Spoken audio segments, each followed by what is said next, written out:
labor, and the expression of worth. I am seeking relevance in community to bring the teaching and the music that have been gifted to me in my being. And I believe that I have value. And I also believe that you have value. I believe that we can revere one another. In that mutual reverence, we discover a greater intelligence. Together, we are discovering our common work, our common stories, our common love. Strengthening a tribe member deepens a tribe. Depth tribes feed the world. This is my vision that I speak out. It is the vision of my healing, and I believe that it, in very broad terms, that it can describe the healing for us all, for the healing of our people. Why do you think we're told not to talk about religion and politics? I believe it's because we're just not quite intelligent enough to do it. That it polarizes us, that we're not capable of actually talking about the deepest and most important things without making enemies out of one another. And that's why we say that. There's a book that I've mentioned several times by a man named Jonathan Haidt, The Righteous Mind, Why Good People Are Divided by Religion and Politics. It's a rational approach to understanding why we value what we value. And there are 5 moral pillars in his moral foundations theory. And it's a good way to understand rationally morality. Here is the meme for today. I assume this is a picture of the one that we call Jesus. And the caption is, when you tell them how to find God within, but they start worshiping you instead. And you see how sad Jesus looks, like they missed the point. Enlightened beings do not desire worship. It's something we learn after we graduate from Sunday school. Here's the response that I got on Facebook. I blame religious institutions for hijacking spirituality for their own purposes of power and control. I certainly cannot disagree with you there. And here's my response. I'm taking responsibility for that hijacking, which I allowed to happen in me. I was born into a serious sense of victimhood. I believe that we are all born into that victimhood on different levels. It's cultural. Accepting my responsibility for the hijacking is a way to remind myself that I am not a victim. Now, I'm not a victim of the religions or the religious folks. I tried to externalize the hijacking. It felt good to blame others for how I had been fooled by exclusive fundamentalist religion. But eventually, I saw how that problem, we might call it self-righteousness, is recurring in our human nature, no matter what form, ideology, or belief we adopt. I was vulnerable to it because I was born into a family that taught shame in place of love. Our default is to make ourselves the good guy and to dehumanize the bad guy, othering. We do this even when we feel like shit about ourselves, especially when we feel like shit about ourselves. In other words, I had to address the idolatrous fundamentalism in me before I could experience any degree of true freedom from our cultural neurosis. Taking personal responsibility for the great hijacking allows me, Trav, to have grace and acceptance for all the instances of hijacking that I identify out there. Religious fundamentalism, jingoism, self-righteousness, we might just name it, toxic judgment in all its diverse and many forms. Now, when I'm approached by someone who needs to evangelize me or fix me, I am able to make inquiries and observations that may help them to see how all of that fixing behavior is terrible for relationships.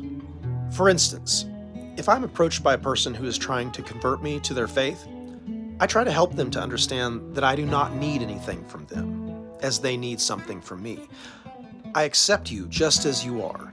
Now, how can I help you, I might say? I offer my friendship, helping them to understand that I do not need them to believe what I believe to continue in our potential friendship. I also let them know that I admire their courage and their efforts to share the hope that they have discovered in their faith. Results vary in this approach, but I certainly feel better about myself afterwards than when I felt obligated to chase them away by showing them that I was beyond their feeble religious ideas. You see, a few months ago, a man tried to help me to understand how incomplete and inadequate I was in my approach to life. He was being passive-aggressive in his communication. Thankfully, I did not need to feel threatened because I've done my work. I could see exactly what he was doing. I inquired very directly, asking him to clearly describe how exactly he thought I should go about fixing myself as he believed I should. He was an intelligent man who was able to see how open and unafraid I was. He took a few steps back after that and stopped trying to apply his own sense of righteousness to my life experience. It appears to me that religion is a great context in which to observe our collective illness. And also, religion is not the only place where we can observe ourselves. Self-righteousness is something that we adopt because we are out of touch with love. Great to hear from you, Fant. I believe in you. Here's another piece of business that I'd like to leave as a matter of record for my public work. There's been a dear friend who's been encouraging me to get with a lawyer, having them help me to get Social Security disability. And so she followed up, and she said, "Hey, were you contacted by the lawyers?" And this was my response. I said, "The lady I spoke to explained to me that I would have to come back under a doctor's care for a year or so. I need to behave more like a patient and less like an entrepreneur who likes to work. In other words, all of my efforts to create a loving and supportive network currently disqualify me from receiving ALSIP's help until I show my compliance to the healthcare system. I believe that would kill me as a compromise of my integrity." I listened to the lawyer very carefully and respectfully. It all made a lot of sense. However, I cannot surrender myself to the healthcare institutions. I cannot play the role of a patient. That is sure death for me, and that's what they need me to do to continue in the process to get disability. It appears to me that God has other plans for my provision. The message that God has placed in my heart has everything to do with people rallying around one another in support. God's vision consists of people assembling together and caring for each other, rising above our systems to which we have surrendered over many generations. Every time I prayerfully approach any kind of government support, a door is slammed shut very quickly. Receiving government support does not align with the vision that God has shared with me. I believe that a deeper assembly of God's people will bring the healing that I seek. I'm counting on it. It's my only hope, really. I simply must keep pushing in my efforts to agree with God's provision. I must keep receiving God's provision as it comes. My heart is open. Thank you for your care and concern. I pray for guidance daily. Many good things are happening right now." And she says to me simply, "I understand." Check 1, 2, check 1, 2. I cannot know to what degree my friends, acquaintances, old and new, I cannot know how much you understand about me.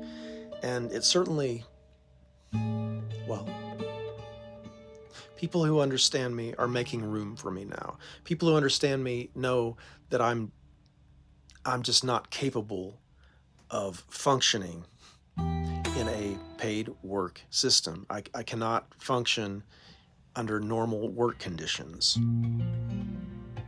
And also, there is this sense that I have a real purpose, and I am able to function in situations where I am free to come and go. And also in situations that allow me to function through my migraines. I can work when I can work, and I must rest when I must rest. And I cannot be up to the will of any human being or corporation or business that is telling me this is your business. My heart does not function that way anymore. There is one business. I like to call it my Father's business, the business of the one love. I am at this particular stage of my development where I am risking everything on a daily basis, already knowing great financial annihilation and also annihilation of community and relationship. I have been learning to live in a sense of real exile. And if you don't understand that, that's understandable, but that's what my online work is about. And you can see very clearly what I'm pushing for, this labor and the expression of worth, where we are aligning our efforts with what we know to have the deepest value.